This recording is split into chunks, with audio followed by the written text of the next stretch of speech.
Began last week on the aspect of receiving the abundant grace of God more and more. पिछली बार हमने शुरुआत की थी इस विषय पे कि परमेश्वर की जो अनुग्रह है, उसकी जो आशीष है, उसको बहुतायत से हम पाते जाएं। The grace of the Lord is not limited to only salvation. और परमेश्वर का अनुग्रह सिर्फ उद्धार तक ही सीमित नहीं है। We need His grace for every aspect of our lives. उसके अनुग्रह की जरूरत हमें हमारे जीवन में हर पहलू में हमें चाहिए। In Romans 8:32 it's written, Romeo 8:32 में लिखा हुआ है, "You did not spare His own Son, but gave Him for us. How did not along with the Son graciously give us all things?" जिसने अपने निज पुत्र को भी ना रख छोड़ा, परंतु उसे भी हम सब के लिए दे दिया, वह उसके साथ हमें और सब कुछ क्यों करना देगा। The Apostle Paul wrote to the Corinthians in 1 Corinthians 15:10, "By the grace of God I am what I am." और पहला कुरिन्थियों 15:10 में भी पौलुस ने लिखा है कि जो कुछ भी मैं हूं, परमेश्वर के अनुग्रह से हूं।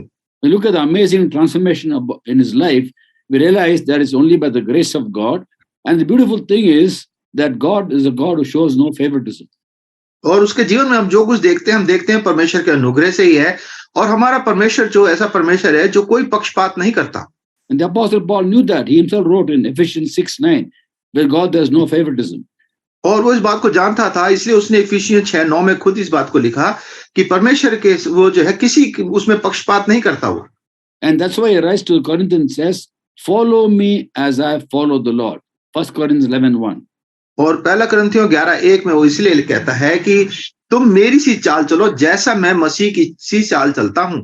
So just like he was transformed by the grace of God, you and me can be transformed not only in our lives, in our ministry, in our very existence, in every aspect of life, we live by his grace. और जैसे पौलुस के जीवन में बदलाव आया, उसी तरह से हमारे जीवन में बदलाव आ सकता है, ना केवल हमारे उद्धार में, पर हमारी सेवकाई में, हर एक पहलू में हमारे जीवन में उसके अनुग्रह की हमारे को जरूरत है। With this grace, we reign over every situation in life. We are called to be people who are overcomers, who reign in life. Romans 5:17. तो रोमियो 5:17 के अनुसार हम ऐसे लोग हैं जो बुलाए गए हैं कि हम हर परिस्थिति के ऊपर विजय प्राप्त करें। Now, why is it that so many Christians live defeated lives in this world? पर क्यों है कि इतने बहुत सारे मसीह जो है जीवन में एक हारा हुआ जीवन बिताते हैं। We are children of the King of Kings and Lord of Lords. We should live a victorious life. हम तो राजाओं के राजा, प्रभु के प्रभु की संतान है, तो हमें तो एक विजयी जीवन जीना चाहिए। Yes, we have difficulties in life, we have suffering, but we reign over the suffering by the grace of God. हमारे जीवन में इसमें कोई शक नहीं, हमारी मुसीबतें आती हैं, परेशानी आती है, पर उसके अनुग्रह से हम हर परिस्थिति के ऊपर विजय प्राप्त कर सकते हैं। And last week began to speak about some of the hindrances that come in the way of us receiving grace. और पिछले हफ्ते हमने देखा था कि कुछ बाधाओं को जो इस अनुग्रह को हमारे पास आने से रोकती हैं। I'm going to carry on the same theme. और उसी विषय को हम आज जारी रखेंगे। And we're going to see how in the life of the Apostle Paul, these hindrances were removed. और हम देखेंगे पौलुस के जीवन में कैसे ये बाधाएं जो थी वो हटाई गई। He took care to throw away everything that hinders. और पौलुस ने बड़ा ध्यान किया कि ऐसी सब बाधाओं को हटा सके। Now, last week we spoke about two things. पिछले हफ्ते हमने दो बातों पर विषय मनन किया था, Pride and bitterness. घमंड और कड़वाहट के बारे में। Both hinder grace. दोनों जो है अनुग्रह को आने से रोकती हैं। Proverbs chapter 3:34 says, "God opposes the proud, he gives grace to the humble." और नीतिवचन 3:34 में लिखा है, परमेश्वर जो घमंडी से तो घृणा करता है, पर जो नम्र है उसको उठाता है। And the life of the Apostle Paul, we realize how these all were removed. He humbled himself. और हम पौलुस के जीवन से देखते हैं कैसे ये बाधा हटाई गई पौलुस के जीवन से और कैसे वो नम्र बना। Humbling is an act of the will of a Christian. We have to decide and humble ourselves before God. और ये नम्र होना ये एक मसीह की इच्छा पे है, उसे खुद निर्णय लेना है कि मैं परमेश्वर के सामने एक नम्र बनूंगा। Now the Apostle Paul, after becoming an apostle, writes to the Ephesians in Ephesians chapter 3:8.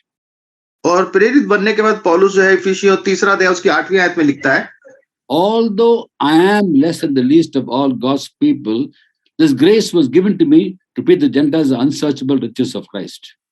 मुझ पर जो सब पवित्र लोगों में से छोटे से भी छोटा हूं, यह अनुग्रह हुआ कि मैं अन्य जातियों को मसीह के अगम्य धन का सुसमाचार सुनाऊं।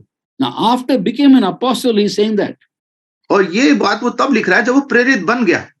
Now, normally when you look at the ministries of apostles, prophets, evangelists, pastors, teachers, apostleship is considered to be a very high calling. और जब हम सेवकाई के लोगों की देखते हैं, प्रेरितों की शिक्षा देने वाले के, सुसमाचार सुनाने वालों के और दूसरी सेवकाई को देखते हैं, तो उसमें प्रेरिताई की जो सेवकाई है वो सबसे ऊंची है। Only few are called to be apostles. बहुत कम है जिनको प्रेरित होने के लिए बुलाया गया। And after becoming an apostle, he's saying, even today, I am the least and the least of all God's people. और प्रेरित बनने के बाद भी वो कह रहा है कि आज भी वो कह रहा है अपने आप को, मैं जो सब लोग पवित्र लोगों में छोटे से भी छोटा हूं। In fact, in 1 Corinthians 15:9, he says, I am the least of the apostles. और पहला कुरिन्थियों 15:9 में तो वो लिखता है, क्योंकि मैं प्रेरितों में सबसे छोटा हूं। So Paul was a humble man, and because he was humble, he was able to receive so much of grace from God. तो पौलुस एक बड़ा नम्र व्यक्ति था और इस नम्रता के कारण से उसको परमेश्वर से बहुत अनुग्रह मिला। Second hindrance we spoke about last week was bitterness. और पिछले हफ्ते दूसरी विषय पे जो बात हमने करी थी, रुकावट जो थी, वो थी कड़वाहट। And bitterness is the result of being hurt and insulted and then getting angry and having ill will, and all leads to bitterness and hatred. और हमने देखा था कैसे कि कोई हमारे को बोल देता है, फिर हम उसके बारे में सोचते हैं, गुस्सा होते हैं, कड़वाहट आ जाती है और उस कारण से हमारे जीवन में कड़वाहट आके एक बाधा बन जाती है। It starts off by someone saying something bad to us or doing something wrong to us, and we get upset, we get insulted, we get hurt. और हम ये शुरुआत होती है कि कोई हमारे बारे में बुरा बोलता है, हमारी कोई बुराई करता है, फिर हम उसके बारे में सोचने लगते हैं, हमें चोट लगती है, हम उसको और हमारे को बुरा लगने लगता है। Hurt leads to ill will leads to anger, anger to bitterness, bitterness to hatred. और ये ऐसा होता है कि जब हमारे कोई बुरा बोलता है तो हम उसके बारे में सोचने लगते हैं, उसके हमारी बुरी सोच आने लगती है, फिर हमारे को उसमें गुस्सा आने लगता है, गुस्सा आने के बाद फिर हम उसमें कड़वाहट बन जाती है। They speak badly to us, they do wrong things to us. वो हमारे बारे में बुरा बोलते हैं, हमारे बारे में कुछ बुरा काम कर देते हैं। And you don't forgive them and don't put it behind, then it leads to bitterness, and that bitterness hinders grace. और जब हम उसको नहीं हटाते, वो हमारे जीवन में बढ़ती जाती है और ये जो कड़वाहट जो है, ये अनुग्रह के रास्ते में बाधा बन जाती है। In 12th chapter of Hebrews verse 15 we read, इब्रानियों 12वां अध्याय उसकी 15वीं आयत में हम पढ़ते हैं, see to it that no one misses the grace of God, that no bitter root grows up to cause trouble and defile many. ध्यान से देखते रहो, ऐसा ना हो कि कोई परमेश्वर के अनुग्रह से वंचित रह जाए या कोई कड़वी जड़ फूट कर कष्ट दे और उसके द्वारा बहुत से लोग अशुद्ध हो जाएं। Usually hurt and insult is because we are proud, and pride gets hurt and we get bitter and angry. और जब हम इसलिए ऐसा बुरा मानते हैं, कड़वाहट हमारे अंदर आती है क्योंकि हम हमारे चोट लगती है, पहुंचती है और हम परमेश्वर का अनुग्रह से वंचित रह जाते हैं। And the apostle Paul was a humble man. He humbled himself, and therefore he was able to handle people who do harm to him and in fact overlook it. पौलुस एक नम्र व्यक्ति था, इसलिए वो उसको सह सका और वो जब उसके ऊपर लोगों ने बुराई करी तो उसको उसने नजरअंदाज कर दिया। For example, when he was in prison in Rome, there were people outside the prison who were preaching the gospel. और उदाहरण के लिए जब वो रोम की जेल में था, लोग सुसमाचार सुना रहे थे, जो जेल से के बाहर जो लोग थे वो सुसमाचार सुना रहे थे। In Philippians chapter 1, 15 to 19 we read, he writes about such people. और फिलिपियों पहला अध्याय 15 से 19वीं आयत में वो इन लोगों के बारे में बताता है। Some were preaching the gospel out of love and goodwill, some out of envy and rivalry. कितने तो ढा और झगड़े के कारण मसीह का प्रचार करते हैं और कितने भली मनसा से। Or envy and rivalry, they were stirring up trouble for Paul while he was in prison. और इस ढा और झगड़े के कारण से पौलुस जो जेल में था उसके लिए और समस्या खड़ी कर रहे थे। They must have been jealous of, envious of Paul's ministry. वो पौल की सेवकाई से शायद जलन रखते थे। And because Paul was put in prison because of the gospel, और सुसमाचार के कारण पौलुस को क्योंकि जेल में डाल दिया गया था, they pitched in the gospel to irritate the jailer troubled Paul even more. और वो इसलिए सुसमाचार सुना रहे थे कि जेलर को जो परेशान करे, गुस्सा है और गुस्सा हो कि वो पौलुस को और तंग करे। What a motivation that is to preach the gospel. क्या उनकी मनसा थी ये सुसमाचार सुनाने की। The focus was to create difficulties, trouble for Paul in prison. और उनकी मनसा ये सुसमाचार सुनाने के पीछे ये थी कि पौलुस जो जेल में उसके लिए और समस्या खड़ी हो जाए। But Paul had no bitterness against them. पर पौलुस के लिए मन में उनके लिए कोई कड़वाहट नहीं है। He knew that they were preaching gospel out of envy and rivalry. और वो जानता है पौलुस की ये सुसमाचार सुना रहे हैं, ये ढा और झगड़े के कारण से सुना रहे हैं। Look at the response. और उसका उत्तर देखें। What does it matter? Christ is preached, therefore I rejoice. और वो कहता है कि जब मैं कोई से कोई परवाह नहीं, क्योंकि जब तक प्रभु यीशु मसीह की आत्मा को बढ़ाई मिल रही है, वो सुसमाचार प्रचार करने से मुझे कोई परवाह नहीं है। His heart's desire was people should be saved. उसके मन की इच्छा सिर्फ इतनी है कि वो लोग जो है वो उद्धार पाए। When the gospel is preached, people get saved. और जब सुसमाचार सुनाया जाता है लोग उद्धार पा जाते हैं। Even though these people are preaching gospel out of envy and rivalry, they're preaching gospel and gospel is power. So he knew that people get saved and therefore rejoices. और पौलुस जानता है कि चाहे ये डाह से झगड़े से इस सुसमाचार को सुना रहे हैं, पर सुसमाचार की अपनी सामर्थ्य है, जो वो अपना काम करेगा, उसको जो सुनेगा वो उद्धार पा जाएगा। इसलिए वो कह रहा है कि मैं उसमें भी आनंदित हूँ। That should be our attitude. Never have bitterness against anybody who is trying to do harm to you. Even in by doing a good thing, they do harm to us. और इसलिए ये हमारे अंदर भी हमें सीख लेना चाहिए कि हमारे को कोई भी ऐसी कोई हमारे बारे में बुरा करे, कैसा भी करे, हमारे को उसके विरोध में नहीं जाना, उसको हम उसको नजरअंदाज कर देना है। A third thing that hinders grace is laziness. और तीसरी जो बाधा है अनुग्रह के बीच में, वो है सुस्ती, आलस। In 1 Corinthians 15:10, Paul writes, "By the grace of God, I am what I am. His grace to me was not without effect. No, I worked harder than all of them." और पहला कुरिन्थियों 15:10 में वो कहता है कि जो कुछ भी मैं हूँ परमेश्वर के अनुग्रह से हूँ, उसके अनुग्रह जो मुझ पर हुआ वह व्यर्थ नहीं हुआ, परंतु मैंने सबसे बढ़कर परिश्रम भी किया। Yet not I, but the grace of God working within me. तो भी ये मेरी ओर से नहीं हुआ, परंतु परमेश्वर के अनुग्रह जो मुझ पर था उसके द्वारा से हुआ। Oh, having fellowship with God is nothing but His grace. और परमेश्वर के साथ संगति होना ये और कुछ नहीं, परमेश्वर का अनुग्रह है। In those days, Old Testament time, they were very scared to approach the Holy of Holies in the temple. और पुराने नियम जमाने में तो लोग जो है अति पवित्र स्थान में जाने से बहुत डरते थे। Only once in a year, the high priest went to the most holy place after sacrificing his own sins for sins of the people outside. और महायाजक तो जो था वो साल में एक ही बार उस अति पवित्र स्थान में जा सकता था, पहले अपने पापों के लिए और फिर पूरे इजराइल की कौम के पापों के लिए बलिदान देके फिर जाता था। The sacrifice was not done properly, the priest would die in God's presence in the Holy of Holies. और अगर वो बलिदान सही रीति से ना किया जाए तो अति पवित्र स्थान में जो याजक जाता था वो वहीं मर जाता था। God's presence was a holy presence and people just cannot come like that. और परमेश्वर की जो उपस्थिति थी वो अति पवित्र थी और लोग जो है उसमें ऐसे ही नहीं जा सकते थे। But today God has made a way by which we all can approach His presence with the blood of Christ and the name of Jesus.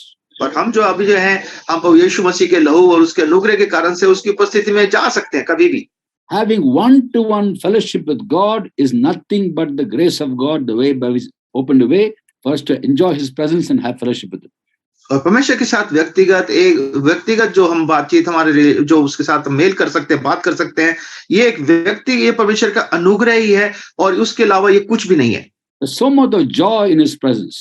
परमेश्वर की उपस्थिति में इतना आनंद है। Not only that, He teaches us about Himself through the Word. और परमेश्वर अपने बारे में वचन के द्वारा से हमें शिक्षा देते हैं। But then we have to work hard. और उसके लिए हमारे को बहुत परिश्रम करना है। Early morning wakes us up from bed, we'll get out of bed and spend time with Him, enjoy fellowship with Him, and also listen to Him speaking to us through the Word. और जब हमारे को सुबह उठाता है तो हमारे को आलस नहीं करना, सुबह उठ के परमेश्वर के साथ समय बिताना है, वचन पढ़ना है, जब वो हमसे बातें करता है अपने वचन से उसको सुनना है।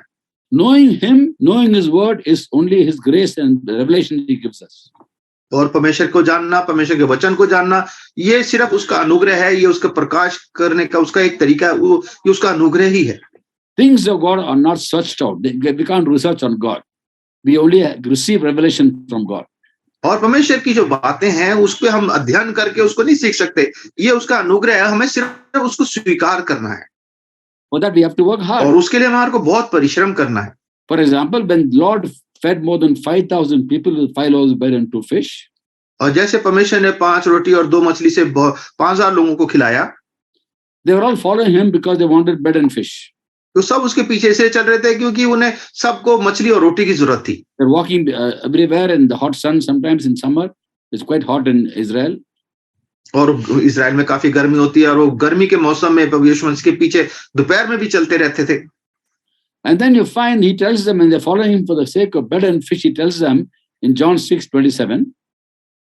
और यूहन्ना 6 उसकी 27वीं आयत में प्रभु यीशु मसीह जो उन लोगों को जो सिर्फ खाने के लिए प्रभु यीशु मसीह के पीछे चल रहे थे उनको बोलते हैं, Do not work for food that spoils, but for food that endures to eternal life.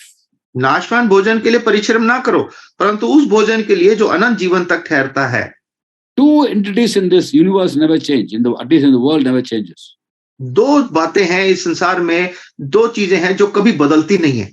God never changes, परमेश्वर कभी बदलते नहीं है His word never changes. और उसका वचन भी कभी नहीं बदलता।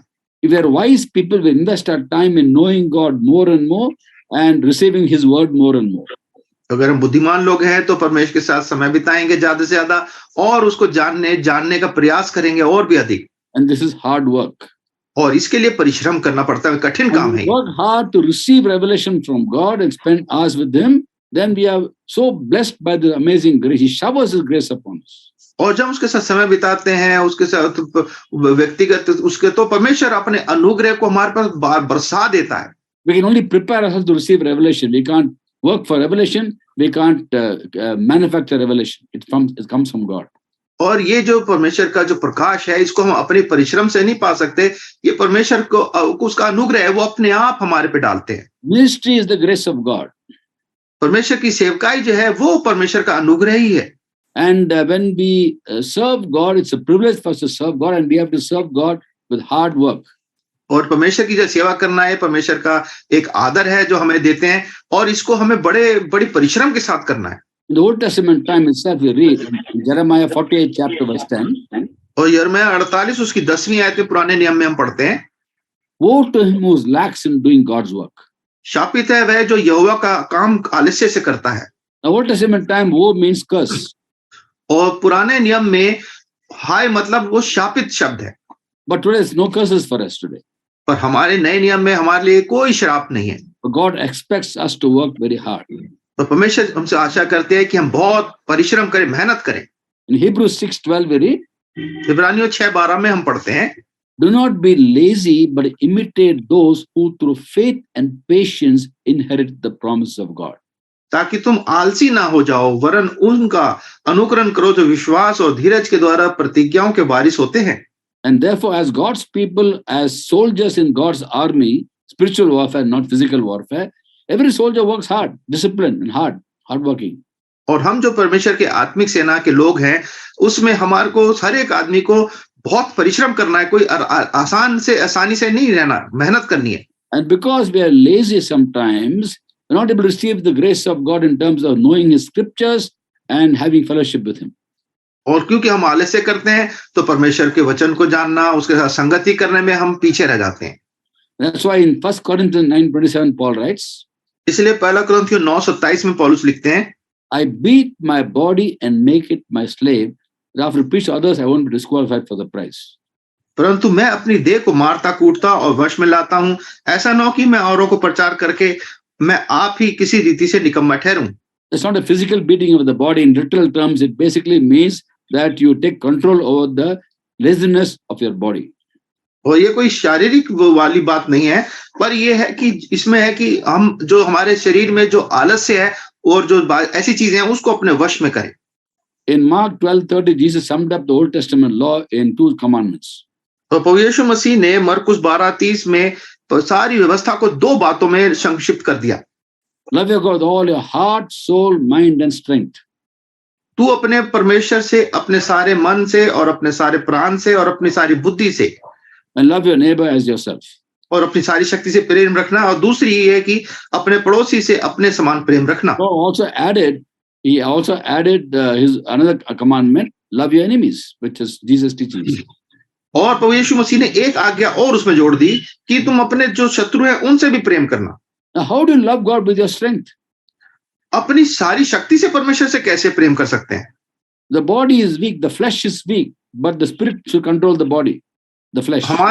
हमारा शरीर जो है वो कमजोर है, वो कमजोर, पर हम परमेश्वर की सामर्थ से हम अपने शरीर पे विजय प्राप्त कर सकते हैं। But whatever strength you have, you use it to spend time with God, especially early morning getting up. You know how difficult it is in winter to get up early morning in Delhi, but you have to do it because you love God. It's hard work. और सुबह उठना, खासकर इस दिल्ली की ठंड में सुबह उठना बड़ा मुश्किल काम है, पर परमेश्वर से अगर आप प्रेम करते हैं तो ये कठिन काम को आपको करना है। But just imagine how it's going to be after you finish your time of prayer. What joy there is in God's presence. पर परमेश्वर की उपस्थिति में समय बिताने के बाद कितना आनंद मिलता है, वो बात हमारे को सीखनी है। It's hard work but enjoyable work. ये कठिन काम तो है, पर उसमें बड़ा आनंद भी है। So laziness hinders grace, and Paul was not lazy; he was hardworking. और जो आलस्य है ये परमेश्वर के अनुग्रह के बीच में बाधा बन जाता है। और पौलुस जो है वो आलसी नहीं है, वो बहुत मेहनती है। Even to be able to work hard is a grace of God. He gives us grace to be able to work hard. और मेहनत करना भी जो है ये भी परमेश्वर का अनुग्रह, वही अनुग्रह देता है कि हम मेहनत करें। Now, if you look at Colossians chapter 1, 28-29, तो कुलुस्सियों पहला अध्याय उसकी 28 और 29वीं आयत को अगर हम देखें, Paul writes, पौलुस लिखते हैं, we proclaim him, admonishing and teaching everyone with all wisdom. जिसका प्रचार करके हम हर एक मनुष्य को जता देते हैं। To this end I labor, struggling with all his energy which so powerfully works in me. तो सारे ज्ञान से हर एक मनुष्य को सिखाते हैं कि हम हर एक व्यक्ति को मसीह में सिद्ध करके उपस्थित करें। To God's energy, he gives us strength. 29th verse also. और इसी के लिए मैं उस शक्ति के अनुसार जो मुझ में सामर्थ के साथ प्रवाह डालती है, तन मन लगाकर परिश्रम भी करता हूँ। उस शक्ति के साथ God gives us energy, he gives us samarth, the strength. So to be able to work जो है हमारे को वो शक्ति देता है, and that is by the grace of God. Are you able to hear me, brother? There's some breakages. उसको of कर दे। Yes, brother, I am getting you. Okay. The fourth hindrance is idolatry. Now my sound is coming, brother? Yes, yes. Yeah. Are you able to hear me? Hello बेटा, उसको वो करना जल्दी से।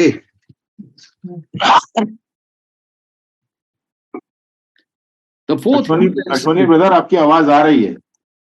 The fourth hindrance is idolatry. I'm not able to hear you.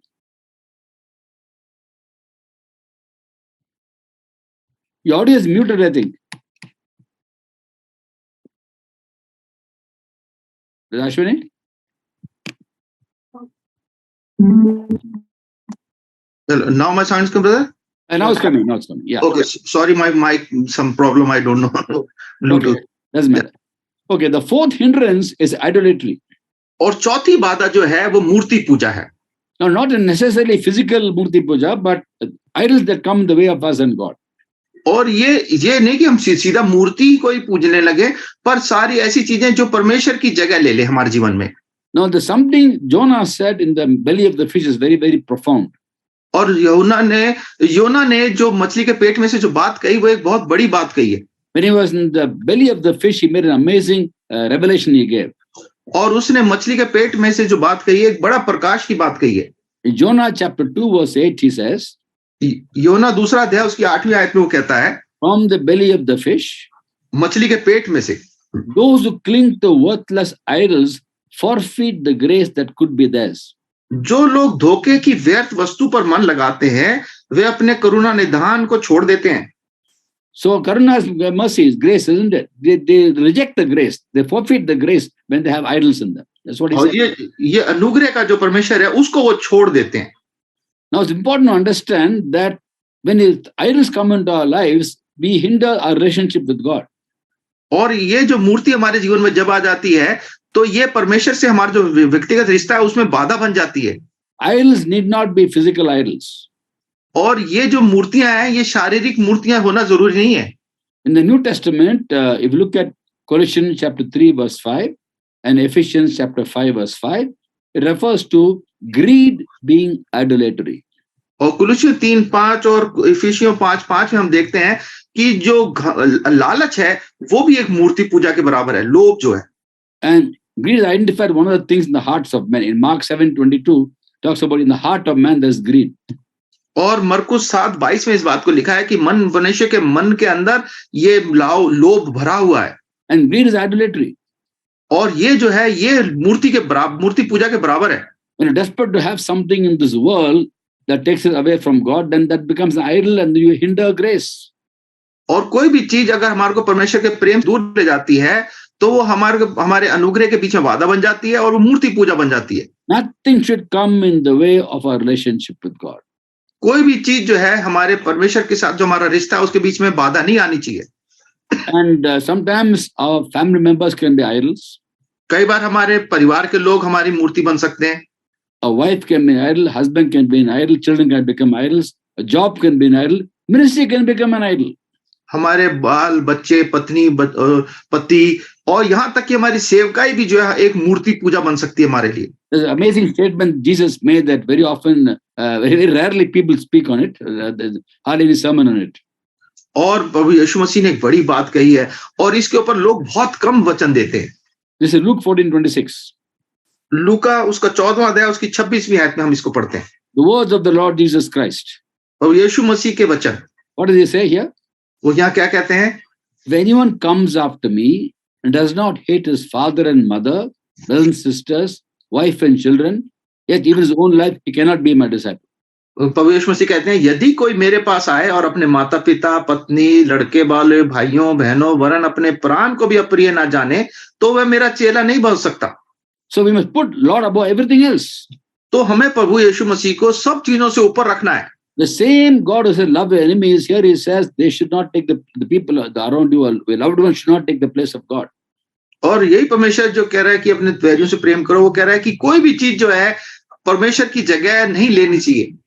Sometimes people ask me when I was working in my company Siemens, when I travel around, they used to ask me, number one is God for you. Who is number 2, 3, 4? और भाई जब sevens company में काम करते थे तो लोग भाई से पूछते थे परमेश्वर तुम्हारे लिए नंबर 1 है तो बाकी 2, 3, 4 जगह पे कौन किसको रखा है आपने? Is it ministry, family, work, family, ministry, work, or work, family, ministry? What is the order? 2, 3, 4. और 2, 3, 4 में पूछते थे कि परिवार, आपकी सेवकाई और आपका काम, इन तीनों में किसको आप पहला स्थान, दूसरा स्थान, चौथा स्थान देते हो, किसको आगे पीछे करते हो? Tell them number 1 is God. भाई बोलते थे पहला स्थान तो परमेश्वर का है, Number 2 is God. दूसरा भी परमेश्वर है, Number 3 is God. तीसरा भी परमेश्वर है, Number 4 is God. और चौथा स्थान पे भी परमेश्वर है। God of my life, God of my family, God of my ministry, God of my work, God of everything in my life. परमेश्वर जो है मेरे काम में, मेरे सेवकाई में, मेरे हर चीज में परमेश्वर ही मेरे जीवन में, परिवार में भी सबसे पहला स्थान परमेश्वर का है। We should never make our life into compartments. हमारे को अपने जीवन को खानों में नहीं बांट देना है। Spiritual life, home life, social life, professional life, we cannot make it into compartment. Every aspect of life, Christ should be Lord, truly Lord of our lives. कि हम अपने काम के लिए अलग करें, घर के लिए अलग खाना बना दें और समाज के लिए अलग खाना बना दें, ऐसा नहीं। हमारे हर पहलू में परमेश्वर, हर एक चीज में परमेश्वर पहले स्थान पे होना है। Again, we see in the life of the Apostle Paul that he had no idols. हम देखते हैं पौलुस के जीवन में कि उसके जीवन में कोई भी ऐसी मूर्ति नहीं थी। Not in his own life. उसके खुद के जीवन में भी नहीं थी। He took leave of the Ephesian elders while going back to Jerusalem. In the 20th chapter of Acts, verse 24, he writes, he says, और प्रेरितों काम के 20वें अध्याय की 24वें आयत में जब वो यरूशलेम को जा रहा था, वो यहाँ पे ये बात कहते हैं, How I consider my life worth nothing to me, if only I may finish the race and complete the task God has given me, the task of testifying the gospel of God's grace. परंतु मैं अपने प्राण को कुछ नहीं समझता कि उसे प्रिय जानूं, वरन यह कि मैं अपनी दौड़ को और उस सेवकाई को पूरा करूं जो मैंने परमेश्वर के अनुग्रह के सुसमाचार पर गवाही देने के लिए यीशु मसीह से पाई है। Of course, he was not married. He didn't have any family to be idols. But his ministry was not an idol. Nothing was an idol for him. Nothing was. His own life was not important for him. पौलुस की कोई विवाह तो नहीं था, इसलिए वो परिवार की बात नहीं कर रहा। वो कह रहा है कि मैं हर चीज में, चाहे मेरी चीज में कोई भी चीज परमेश्वर का स्थान नहीं ले सकती। Philippians 1:21, for me to live is Christ, to die is gain. और फिलिपियों 1:21 में कहता है मेरे लिए जीना मसीह और मर जाना लाभ है। And sometimes we get attached to things. और कई बार जो है हम दूसरी चीजों के साथ, कई चीजों के साथ, उनके साथ जुड़ जाते हैं। A real test is supposing something you like very much, a small thing maybe, something very emotionally attached to it, and if it's taken away, it's lost, you go into depression. और कई बार ऐसी छोटी छोटी चीजें होती हैं जिसके साथ हम बहुत जुड़े होते हैं, और अगर वो हमारे से खो जाए तो हम बहुत निराशा में चले जाते हैं। There was a time when I used to get attached to things, and like, for example, pen. If I have a pen, a nice pen which I like, if I lose the pen, I get upset before I became believer. और भाई जब विश्वासी नहीं हुए थे तो भाई कह रहे हैं कि एक पेन से भी कई बार ऐसी छोटी सी चीज, पेन से भी ऐसा प्रेम हो जाता था, लगा हो जाता था कि अगर वो खो जाए तो बहुत निराश हो जाते हैं। So much emotional attachment to a pen, can you imagine that? अगर एक पेन के साथ भी अपना ऐसा लगाव हो जाए तो आप इसकी कल्पना सोचिए कैसा बात हो जाती है। Look at Jonah. Jonah got attached to a creeper. और योना को देखिए, योना के जीवन में वो एक बेल से उसका लगाव हो गया। When the creeper came up, when the evening when the sun came, he withered and he got upset, he wanted to die. और शाम सुबह एक बेल आई, जब शाम होते होते वो बेल सूख गई, वो उसको बड़ी निराशा हो गई। And he was very upset because Nineveh had accepted Christ, they had listened to the word of God and God did not punish them. और उसको इसलिए भी निराशा थी कि निनवे के लोगों को नाश होना था, पर उसने सुसमाचार सुनाया, उसने वचन दिया परमेश्वर का, उनको चेताया और उन्होंने परमेश्वर को स्वीकार कर लिया, वो बच गए। He wants to die because of that. और उस कारण से वो मर जाना चाहता था। And when the creeper grew up and withered, he wants to die because of the creeper. और अब जो वो बेल जो बढ़ के मर गई है, वो उसके कारण ही मर जाना चाहता है। Was sentimentally attached to the creeper. वो आत्मिक रीति से वो उस बेल के साथ लगा हो गया उसका। There are also Christians today who get very sentimentally attached to the fig tree. और आज भी बहुत से मसीह लोग हैं जो ऐसी विजयों के साथ जो ऐसे लगा हो जाता है उनका। With the fig tree, they say, why did God curse the fig tree? और वो अंजीर के पेड़ के साथ वो लगा हो जाता है उनको। वो जो the fig tree was about 2000 years ago. वो पेड़ तो 2000 साल पुराना था जिसको प्रभु यीशु मसीह ने श्राप दिया था। Fig tree was not offended. Why are you offended? उस अंजीर के पेड़ को तो बुरा नहीं लगा, आपको क्यों उस कारण से बुरा लग रहा है? God used the fig tree to show the power of word, power of faith. That's all. प्रभु यीशु मसीह ने तो विश्वास की और अपनी सामर्थ को दिखाने के लिए उस पेड़ का प्रयोग किया, आपको क्यों बुरा लग रहा है? How often you get attached to all these things? हम कितनी बार ऐसी छोटी-छोटी चीजों के साथ हमारा लगाव हो जाता है। They are idols, plain, simple. They are idols. So put away. Don't have to throw away, but if it goes away, don't get into depression. आप सीधा समझ लीजिए कि वो एक तरह से मूर्ति आपके जीवन में बन गई है। अगर आप उनको आपका लगाव भी नहीं है, आप उनको हटा दें, सबसे अच्छा है आप उनको दूर कर दें अपने जीवन से। Apostle Paul had no idols, and therefore he had freely could receive the grace of God. पौलुस के जीवन में कोई ऐसी मूर्ति नहीं थी, इसलिए परमेश्वर के अनुग्रह को बड़ी बहुतायत से आजादी से वो स्वीकार कर सकता था। Jonah 2:8. Again, I'll repeat that. Those who cling to worthless idols forfeit the grace that could be theirs. और योना 2:8 में हम फिर से पढ़ते हैं, जो लोग धोखे की व्यर्थ वस्तु पर मन लगाते हैं, वे अपने करुणा निधान को या अनुग्रहकारी परमेश्वर को छोड़ देते हैं। And number 5. और पांचवी बात, Resisting the Holy Spirit. पवित्र आत्मा का रोग के बीच में बाधा बनना। In Ephesians chapter 3 verse 7 we read, Paul writes, I became servant of the gospel by the gift of God's grace given me by the working of his power. इफिसियों 3:7 में हम पढ़ते हैं, मैं परमेश्वर के अनुग्रह के उस दान के अनुसार जो उसकी सामर्थ के प्रभाव के अनुसार मुझको दिया गया, उस सुसमाचार का सेवक बना। God's power is given to him by the grace of God and comes through the Holy Spirit. और परमेश्वर का अनुग्रह उसको दिया गया और ये उसको पवित्र आत्मा के द्वारा से मिला। He told the people, the believers in Acts 1:8, you will receive power when the Holy Spirit comes upon you and you be my witnesses. उसने बताया था पवित्र आत्मा ने कि जब तुम पर पवित्र आत्मा तुम पर आएगा तब तुम सामर्थ पाओगे। So many were blessed by his ministry when he walked this earth. But we told them to wait for anointing, the Holy Spirit, 120 were there. Repeat करना। So many are blessed by his ministry when he walked this earth. When he told the disciples to wait in Jerusalem to be clothed with power from on high, only 120 were waiting for the anointing. और उसने इतनी आशीष पाई इस आत्मा के द्वारा से, जब वो उनको रुकने के लिए बोला यरूशलेम में, तो वहां सिर्फ 120 विश्वासी थे, ये लोग थे। What about the 5,000 and more who were fed with bread and fish? Again, 4,000 bread and fish. What about those in Capernaum who got healed in the evening when he came? They all came there. They were all healed. The whole town was healed. Where were they? और जब वो 5,000 लोगों ने खाई, 7,000 लोगों ने खाई, और जो कफरनहूम में लोग थे, जब वो इन्होंने हुआ, तो ये सब लोग कहाँ थे उस समय? And the apostle, Stephen testified about the Jews in Acts 7:51. He always resists the Holy Spirit, he told them. और स्टिफनुस भी इन लोगों के लिए गवाही देता है प्रेरितों काम 7:51 में कि तुम सब जो है पवित्र आत्मा को एक रुकावट का काम करते हो। By resisting the Holy Spirit, we resist the grace of God. और जब हम परमेश्वर के आत्मा का सामना करते हैं तो हम परमेश्वर के अनुग्रह को भी आने से रोक देते हैं। Because Jesus today announced us with the Holy Spirit, and when we resist the Holy Spirit, we resist in grace. क्योंकि परमेश्वर जब हम पवित्र आत्मा को बीच में रुकावट बन जाते हैं, तो परमेश्वर की ओर से जो अनुग्रह हमें मिल रहा है उसके बीच में भी हम बाधा बन जाते हैं। There are people who can quench the Holy Spirit.